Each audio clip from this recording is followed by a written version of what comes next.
Welcome to the Real English Podcast with Lau and San. Hey everyone, welcome back to the podcast. What's up, guys? Glad to have you here again. Today we're talking about something that confuses a lot of English learners. Oh yeah, for sure. We're diving into the difference between formal English and the kind of English people actually use in the streets and in everyday life in the United States. Exactly. Because let's be honest, the English you learn in school is helpful. But then you arrive in the US or start watching American content, and suddenly people are saying things like, "What's up? I'm down. No way." Or, "You good?" And you're sitting there wondering what just happened. Exactly. You start thinking, wait, that wasn't in my textbook. So today we're going to break that down. We'll talk about pronunciation, slang, casual expressions, and the kinds of phrases that native speakers use all the time, but that schools usually don't teach. And just to be clear, formal English is not wrong at all. In fact, it's important. Definitely. Formal English is useful for work, emails, presentations, interviews, and academic writing.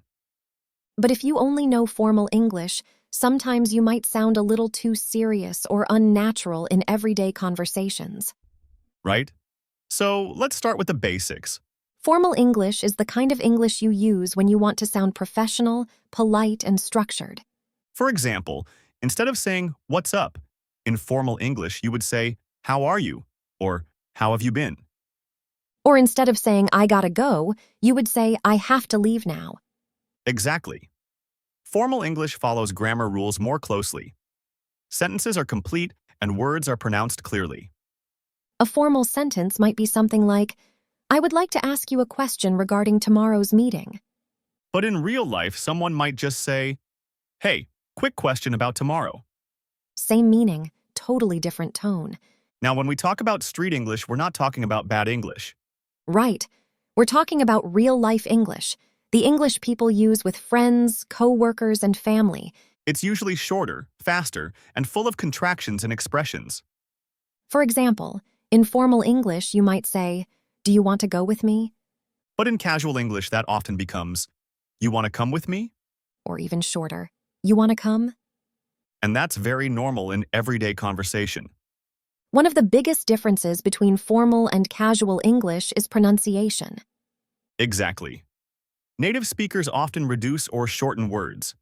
A great example is going to. In formal pronunciation, "I am going to call her." In everyday speech, "I'm gonna call her." Not going to, just gonna. Another one is want to. Formal, "Do you want to eat?" Casual, "Do you want to eat?" And then we have have to. Formal, "I have to work tomorrow." Casual, "I have to work tomorrow." Americans say these shortened forms constantly. Another thing is that native speakers connect words together. For example, "What are you doing?" Learners expect to hear each word clearly. But in real conversation, it might sound like, "What are you doing?" or "What are you doing?" Exactly. That's why listening practice with real speech is so important.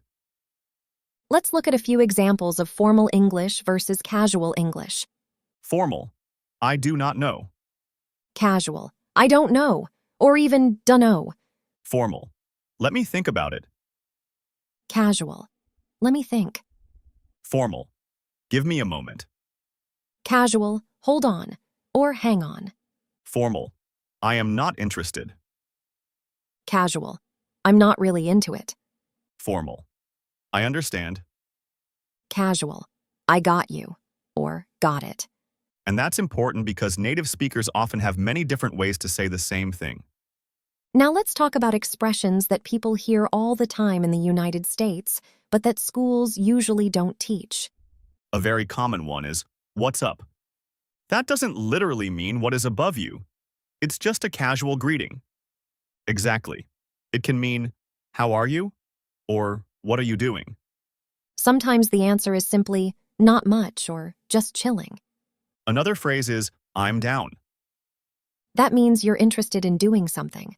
For example, "We're getting pizza later. You down?" And the response might be, "Yeah, I'm down." Another common expression is, "I'm good."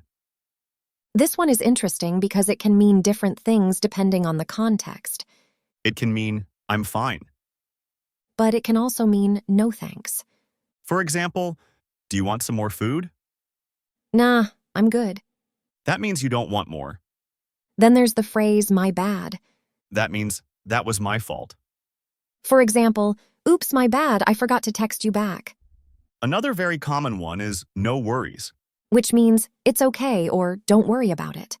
If someone thanks you for something, you can respond with no problem or no worries, Another phrase people use a lot is for real. which means really or are you serious? Example, I just got free tickets. For real? And then there's no way. Which expresses surprise. Another common expression is you good? This phrase can mean are you okay or do you need anything? Tone matters a lot in spoken English. For example, the phrase you good can sound caring depending on the tone. But with a different tone, it might sound like someone is questioning your behavior. Another expression you might hear is bet. This is very common among younger speakers. It means something like okay, sounds good, or deal. For example, meet me at 8. Bet. Another important thing to remember is that some expressions make no sense if translated literally. Take the phrase I'm broke. That means, I have no money. Not that you are physically broken. Another example is, I'm beat, That means I'm extremely tired. or I'm wiped, which means the same thing. Another phrase is he flaked on me. That means someone canceled plans or didn't show up. For example, we were supposed to hang out, but he flaked on me. Sometimes English learners sound correct but overly formal. For example, if someone says casually, you want to grab coffee? And the response is, yes, I would be delighted to accompany you. That's grammatically correct. But it sounds very unnatural in everyday conversation. A more natural answer would be, yeah, sure, or sounds good. Or even, yeah, let's do it. Another example, Formal. I apologize, but I am unable to attend. casual. Sorry, I can't make it. Real spoken English tends to be shorter and more direct. Let's also look at a few pronunciation reductions common in American speech. Let me often becomes lemme. Give me becomes gimme. Did you can sound like didja. Kind of becomes kinda. Sort of becomes sorta. Out of often sounds like outa. For example, I'm out of time becomes I'm out of time. These are natural speech patterns. But it's also important to know when not to use casual English. You probably wouldn't start a job interview by saying, yo, what's up? And you wouldn't write a professional email saying, my bad. The key is balance. Formal English is useful in professional and academic situations. Casual English is what people use in everyday life. Understanding both helps you communicate more naturally. Let's do a quick comparison. Formal English. I am going to visit my friend because I have not seen him in a long time. Casual English. I'm gonna go see my friend. Haven't seen him in forever. Formal English. Please wait a moment. Casual English. Hang on. Formal English. I am very busy today. Casual English. I'm swamped today. So formal English helps you sound professional. And everyday spoken English helps you connect with people in real conversations. You don't need to choose one or the other. The best learners understand both. Knowing when to sound polished and when to sound relaxed makes a huge difference.